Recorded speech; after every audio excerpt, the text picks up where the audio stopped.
Welcome back to the Cricket Today podcast on Friday, January 19th. I'm excited for another huge weekend of cricket starting with the Big Bash finals tonight. I'm your host, Liam McAllion, also known as the Stats Guy. I'm here with Marcus Bazzano. He's pumped up with the Aussies performance, pumped up with a few West Indies performances yesterday. How you going, Marcus? I'm doing great. It's just a decent day of Test cricket, wasn't it? Yeah, it was pretty good. There's been some crazy results in cricket lately, and Aussies not any different. And we're also with Leo Mullaly. He's pumped up as well. How you going, Leo? Yeah, good. Thanks, Stats Guy. And the real cricket restarts tonight. The Big Bash. Get around it. Oh, geez, that's going to annoy a few people, I reckon. We do love the Big Bash as equally. As he's standing over here, I'm going to say that. But today, best time of year, BBL finals start tonight, so we're very excited with that. The qualifier, they call it, so don't get confused with that. This one is the top two teams and are playing off to make it into the grand final, so it's a bit different this year with only 4 teams making the final instead of 5. We've also had an awesome, start to the test. It's almost over very quickly. In 2.5 days, it could be over. So that's a pretty crazy test, but I don't mind those type of test matches. Today, we're going to cover all things that happened yesterday in the tests between Australia and the West Indies at the Adelaide Oval. A lot of crazy stuff, a lot of wickets, a lot of not too many runs, but it's pretty exciting. Then we're going to do a BBL finals preview. So there's the qualifier final and the knockout final. You got the Strikers, the Sixers, the Heat and the Scorchers all fighting for that, the last 4 spots. And we're going to do a big wrap-up of the test match with our fun segments and talk about a really good West Indian guy that's dominated the last few days. So let's get into it, lads. Day 2 of Australia versus West Indies recap. Could you go through the scores quickly, Leo? Australia started 2 for 60-odd, and it was really from there a lot of, starts, a lot of 10s, 15s, no one really being able to go from getting themselves in to actually putting a score on the board, except Travis Head, who I think you'll touch on in a second, Stats Guy, but he was unbelievable, and without him, we would be in a bit of trouble this test match because they did have us 5 for 129, the Windies. They weren't bowling badly like we all expected them to, so they ended up bowling us out for 283, a lead of 95 for the Aussies, and then it was the Josh Hazlewood show. He took 4 for 18. I think it was 4 for none at one stage. I might be wrong, but I think it was. Yep. And the Windies just crumbled, 6 for 73. It's sort of similar to what we did to Pakistan in the tests just prior. Just sort of squeezed them really with the ball. But yeah, it was pretty comprehensive by the end of the day from the Aussies. Stats Guy, you want to talk about Travball? Yeah, Travball, the slog of the day, specific slog of the day. I saw him hit one as he came down the pitch to Moti, the spinner. He actually wasn't too bad, the spinner, but yeah, Trav just like, nah, you're not good enough for this competition, mate. I'm sending you out of the Adelaide Oval and into the stands. But yeah, he was absolutely awesome, wasn't he? What did he end up with? He had 119 off 134 balls. When Trav gets going, the luck always goes his way, I reckon. Once he gets past 60, a lot of the time, the luck just goes his way. He had a few edge past the stumps and then a few French cricket shots and things like that. But then 3 sixes, which is at 12 fours, which is absolutely awesome. One day sort of innings. And Trav, you got to give Travball the slog of the day. I love watching him. That's the second time in a row he's got 100 at the Adelaide Oval. He loves playing there, loves playing the test matches there. So he's home ground. So get around him, get around Travball. Oh, yeah, he definitely loves it at his home ground, doesn't he? Loves hitting a big score, but he really sort of saved Australia there because we looked in a bit of strife, didn't we? Wasn't very convincing. But that'll lead to the Jaff of the day because it was this guy who was causing a lot of trouble. On debut, Shamar Joseph. Honestly, what a cricket story he has. 24 months ago, he didn't have internet. He was a tree lodger. Tree almost fell on him, and he's like, you know what? Screw this. I'm not doing this job anymore. I need to go somewhere else. So he moved into a bigger town, but it only had 1,200 people in it. And then it just happened to be that his neighbour was a white ball cricketer for the West Indies and saw him bowl and was like, you know what, we need to have a look at this kid. And then look at that, about 18 months later, he's making his debut for the national side, taking 5 for and hitting a handy amount of runs in the first innings as well. That is crazy. I thought it was, I heard all that story, but I thought it was longer than 24 months ago. So 24 months ago, he didn't even know what cricket was really. He hadn't even seen a ball being bowled on the internet or anything or on TV. That has got to be one of the best stories of all time. Yes, such a good action for someone who wasn't, able to study those great West Indian fast bowlers of like Greenwich, Ambrose. So the fact that he's this good, they definitely got a bright future. But I think with the batting though, that's the thing that the West Indies really struggle with. I think they don't really face this attack of 140k plus like on the spot every ball by the Australian bowlers, because they don't face that in their first class cricket, and it just shows the inexperience that the West Indies bats have compared to our bowling attack. Yeah, talking about our bowling attack, I feel like we mentioned this before the show. Josh Hazlewood, pretty stiff. He had a few awesome peaches early for Jaffa of the day, but he was probably the honourable mention. What he ended up with 4 for. He's going to go for another 5 for, so maybe back-to-back 5 for. No, sorry, he got 4 for in the first innings as well. So back-to-back 4 fors for the big Hoff. He's been absolutely awesome. And then I reckon it could be a share of the wickets just to end off. The pitch is drying up a little bit. And then the West Indies are trailing by 22 runs. So I think we'll get into that later for our predictions. Actually, why don't we roll into that now for day 3? So currently the West Indies trail by 22 runs. What do we reckon is going to happen from here, Leo? This might be a bit of a tough one for the West Indies to finish off. Yeah, for sure. It's sort of got shades of when Scott Boland took 6 for the G in England. True. We all thought we would have to bat again, but England absolutely collapsed at the hands of Scotty Boland. Sort of got shades of that where if we keep sort of pushing, we'll have them all out. I'm just going to say this for the sake of we have to bat again, but I think if we bat again, it will be about 30 runs we're chasing max. I think we'll sort of wrap up a few of their tail enders. Maybe one of them will get away with a few shots. Seems like one tail ender always does well against us. So I reckon around 30 runs we'll chase, and it'll be over today. I'm going to go against with that. I was going to say we might have to bat a little bit. I reckon we're going to get those last 4 wickets before they make the 22 runs. What have you got there? Top score at the moment is 26. I know they got a bit lucky with Joseph and Roach in the first innings, playing really well and making a decent score, but I don't know if I trust them to make. I know 22 runs is nothing for 4 wickets, but I feel like I could see Hoff opening the bowling with a wicket, then get Gazza-Lyon on early, and I reckon he's going to get a couple of wickets as well. So that's, I don't know if I can trust the Windies to even make it 22 runs, but we'll have to wait and see. What do you reckon, Marcus?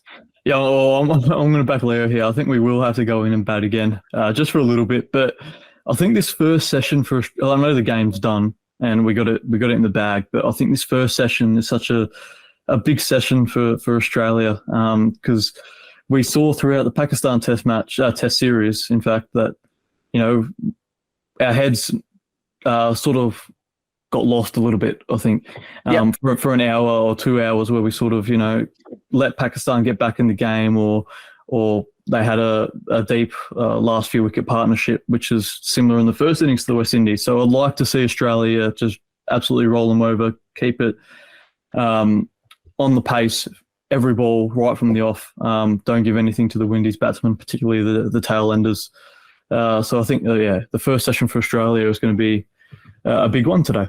Yeah, no, I'll agree with that. We've had, even in this series, this test match, we've had a few hours where we just lose a bit of concentration or think, we're going to get these wickets or we're going to get these runs. Sort of just need to knuckle down and just show why we are the best team in the world. That's for sure. BBL finals start tonight. We've got the qualifier between the Heat versus the Sixers. Then we've got the knockout between the Scorchers versus the Strikers. This is the big one, the Heat versus Sixers tonight at Carrara Oval, actually, which is a bit of an interesting one. Feel bad for the Heat playing all season at the Gabba, and now they've got to play on the Gold Coast, but that happens with test matches being played on the Gabba. So the Heat versus Sixers, let's go over with a player to watch. We haven't got any super coach anymore. This is, sad times. I love my super coach.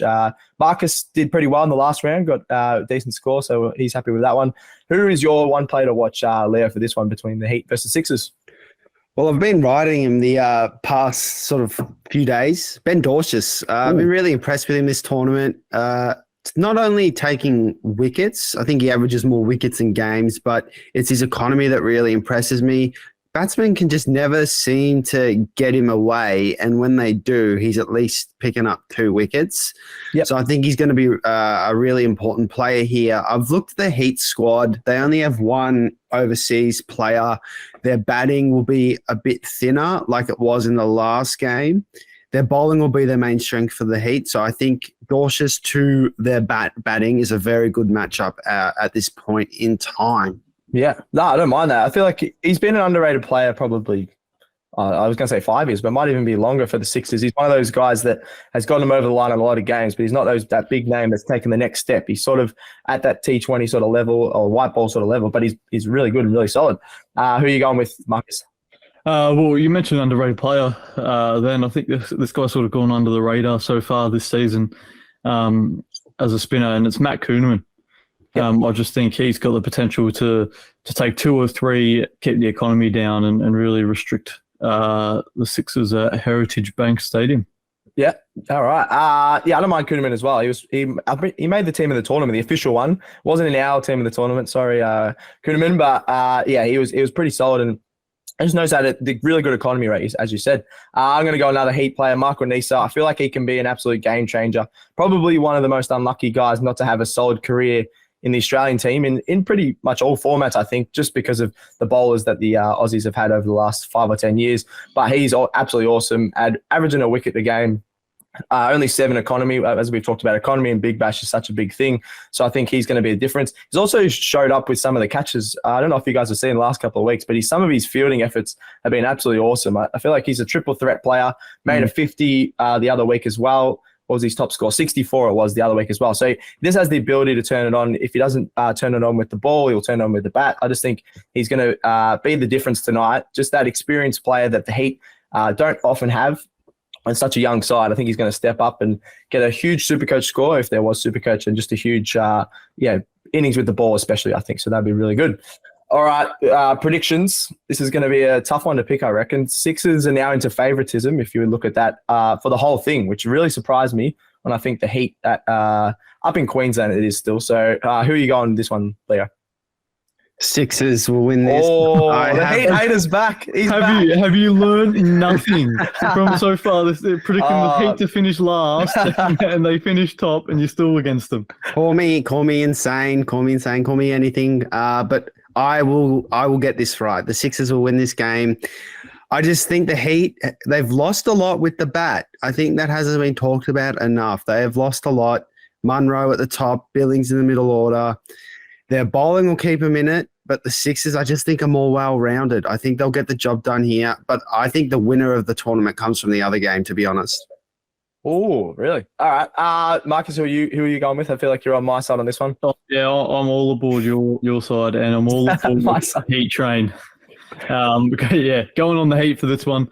I've just been impressed by them so far, and they just, again, have the ability just to pull one out of the bag. But you know what? If the Sixers can win this, geez, that'll upset the apple cart for the BBL final prediction, and most likely see another Sixers Scorchers final on the cards. Yeah, maybe I'm just tipping the Heat here just because I really can't be bothered watching another Sixers Scorchers. Oh, well, it was Heat Scorchers last year. It was Heat Scorchers last year. That's true. I wouldn't mind. Yeah, so I wouldn't mind a Heat Strikers. So we have a bit of a different final for once. That'd be pretty cool. I'm going to go the Heat. As you mentioned, Leo, I do agree that the batting has dropped off a little bit, especially with only 1 international player. But I think even if they can make, let me think about it, 160, 170, they've got the bowling attack to just bowl teams out. They get about 8 or 9 wickets the last few games. They love, their pace bowlers especially get the wickets. You got Swepson and Kuhneman who are really, really good spinners to hold down the economy. I think their bowling attack is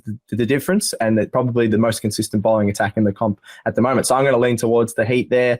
So tune into that one. I think it's going to be an absolute thriller. I reckon it could come down to the last over. So that'd be pretty cool. Actually, I reckon it's going to be a super over. Why not? That would maybe not a double super over. Yeah. Can we get a double super over like the India-Afghanistan game? Nah, definitely not a double super over. But I reckon it's going to be a super over tonight. I just got a feeling. So we'll see what happens. We haven't had one this season, have we? No. Super over. So I think we're due. We definitely do. Maybe one of the finals is going to be a super over. That would be awesome, especially in a final. All right, Scorchers versus Strikers is the other one. Saturday night between Scorchers and Strikers at Perth Stadium, Optus Stadium. This is a knockout, so it feels weird to say that the Scorchers are in a knockout match in the first final, but they are. So they're at home. They've hardly lost there. They've only lost, I think, 2 games since the start of January last year, so that'd be a tough one for the Strikers. But who's your player to watch in this one, Leo?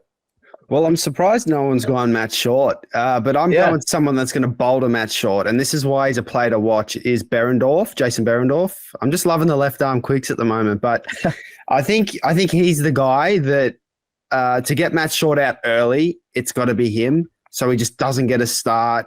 And Behrendorff, he can sort of angle it away, but he swings it in nicely with the new ball. Ball's a hard length, especially at Perth Stadium.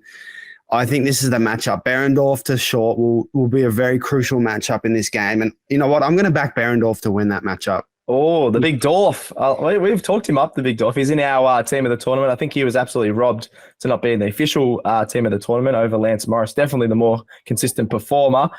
Check that out on all the socials for our team of the tournament on Cricket Today AU.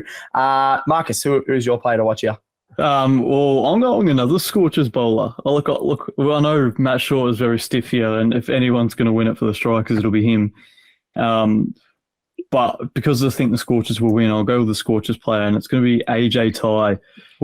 I just think in these sort of scenarios, especially at Optus Stadium on that deck, he's the best in Big Bash history to do it, especially in this short format. And I think he'll just prove his worth and his experience and his nous to come over the top of the Strikers batting. And I'm going to do a big call here. I think Matt Short is going to make his lowest score of the season, or at least he's going to go below 39. Yeah. So 8 was his lowest score. So do you reckon he's going to get below 8? We love a big call here, so screw it. Why not? Yep. Less than 8. All right. That'd be interesting. So, yeah, you think he's less than 8, so he thinks Big Dwarf or Tye will get him out. I'll give some love to the Strikers. Don't think they're going to win, but I think Chris Lynn can have a really big innings. You guys, I think they do match up okay against Matt Short, but I feel like Lynn, just in sort of the big games and the big moments over his whole career in the Big Bash, has really stepped up. Wouldn't be surprised if he hits one out of the ground here. Actually, that would be a massive hit, won't it? Maybe onto one of the upper deckers. I forgot all that Optus Stadium. But if he hits it out of the ground, that'd be probably the biggest. It's not bad for an 80,000 seat stadium. Just quickly, stats guy. Is Chris Lynn playing? Yeah, that's a good question. Yeah, because I'm not sure if he hasn't played. I don't think he's playing. So I'm looking forward to him dominating that stadium too. Oh no, I've had a stinker there. I was excited to watch a bit of Lynn Sanity. I think everyone was, but fine. I'll go Matt Short. Stuff for you guys. Should have gone Jake Weatherald, because why not? He's replacement. I can't stand Jake Weatherald. I think his technique's horrible. He just got a bit lucky with an 80 the other night. I'll go Matt Short. I reckon he's going to make 60 plus. You guys think he's going to make less than 8? I think he's going to make 60 plus. I feel like the rest of the Strikers' batting lineup might crumble because of this amazing Scorchers bowling attack. But I'm going to go Matt Short. Why not? I've stuffed that up with Chris Lynn. I meant to write Matt Short in there. I think definitely just Lynn Sanity is always on my mind. He's a player to watch, but maybe not at Perth Stadium tomorrow night if he's not playing. Because I don't think he is. I think he's at the South Africa T20 tournament. I want to say that's a bit of a guess, but yeah. No, I think you're right with that, which is a bit strange, but it's probably to do with a bit of the Muller. All right, I've gone with Matt Short. You guys have gone against him. We'll see what happens. That'll be one fun thing to watch. Check out the socials for that. We'll put up a few things for that, I reckon. Predictions, Scorchers versus Strikers. I can see that we're pretty much the same here, but we'll have a chat through it. Leo, who are you going? Scorchers, but this will be the better game, I think. I think this will be closer, and I honestly think whoever wins this will win the tournament. I like what the Strikers have done the past couple of games they've played. And they've just I think Scorchers are the most well-rounded side at the moment in this finals series. And I think the Strikers are arguably the most informed side. So I think the winner comes from this game. Yeah, that's not a bad call, actually. You go, Marcus. I'm not 100% on the winner will come from this game, but I do think the Scorchers should win this comfortably, particularly at home. They've just got the finals experience, don't they? And they know how to win games on the big stage. Yeah, No, I'll agree with that one. You got to take experience into the finals. I think as I mentioned before, the Heat coming in after a final last year, at least they know how to do it and what they need to do now. So I think they can be better. But the Scorchers have been doing it for years. They've got a really, really, really experienced team. Even got guys like Cooper Connolly, Hobson, and stuff that were very inexperienced last season, but dominating the final. They've got the confidence to back it up in the finals and make a big score, even if they lose a few early wickets. So, you got to go the Scorchers here. I don't think the Strikers have any chance. I'm going to go the opposite. I don't think this will be close at all. I think the Scorchers will absolutely smash them, especially if Lynn Sanity's not playing. Then they've got no chance, the Strikers. All right, I think that's it for the Cricket Today show. I was absolutely shambles again, but we'll be back with this on Monday. That's after the Test match. That's after the few of the Big Bash finals. So we'll have plenty to talk about on Monday. That will be a fun show. Get right around the show. Subscribe on your podcast apps, Spotify, Apple Podcasts, etc. Like and review it, would you? Chuck a follow to Cricket Today and Cricket Today AU all over the socials. That's Facebook, Instagram, TikTok, and X. Check out Football Today and Football Today AU, Football Today Pod as well, actually, on the socials as well. Talked a bit about the Asian Cup.